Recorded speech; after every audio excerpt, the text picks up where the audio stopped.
প্রিয় শিক্ষার্থীবৃন্দ, প্রশ্নে দেওয়া আছে x = √3 + √2 হলে x³ + 1/x³ এর মান বের করো। তাহলে আমরা অঙ্কটি করি। সমাধান দেওয়া আছে x = √3 + √2 বা 1/x = 1/√3 + √2। নিচে x এর মান বসিয়ে দিলাম। এখন হর ও লবের সাথে √3 + √2 এর বিপরীত রাশি গুণ করব। √3 - √2, নিচে √3 + √2 দেওয়া আছে, তার সাথে √3 - √2। এখানে লিখব হর ও লবের সাথে √3 - √2 গুণ করে। এখন উপরে √3 - √2 ঠিক থাকবে, নিচে দেখেন a + b × a - b, তাহলে সূত্র আসতেছে a² - b², √3² - √2², স্কোয়ার রুটে কাটা যাবে, তাহলে উপরে থাকতেছে √3 -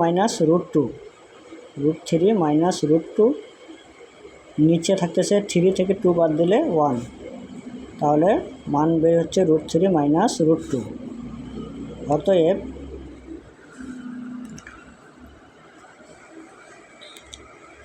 x + 1/x =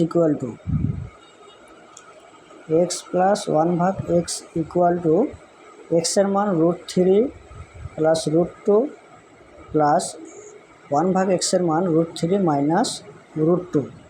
তাহলে √2 কেটে দিলে 2√3 থাকে। এখন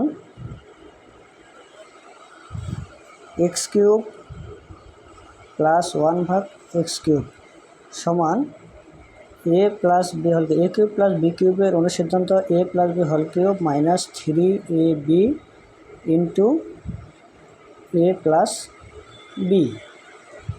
তাহলে এখন মান বসিয়ে পাই x + 1/x এর মান কত পেয়েছি, = 2√3, এটার উপরে কিউব মাইনাস এখানে x কাটা 3 × 2√3, তাহলে যোগ করলে এখানে 2 এর উপরে কিউব করলে 8, এটা √3 এর উপরে কিউব করলে 3√3 হবে, আর এখানে মাইনাস 3 × 2 = 6, 6√3, তাহলে 3 আসছে 24√3 থেকে 6√3 বিয়োগ করলে 18√3, এটাই উত্তর।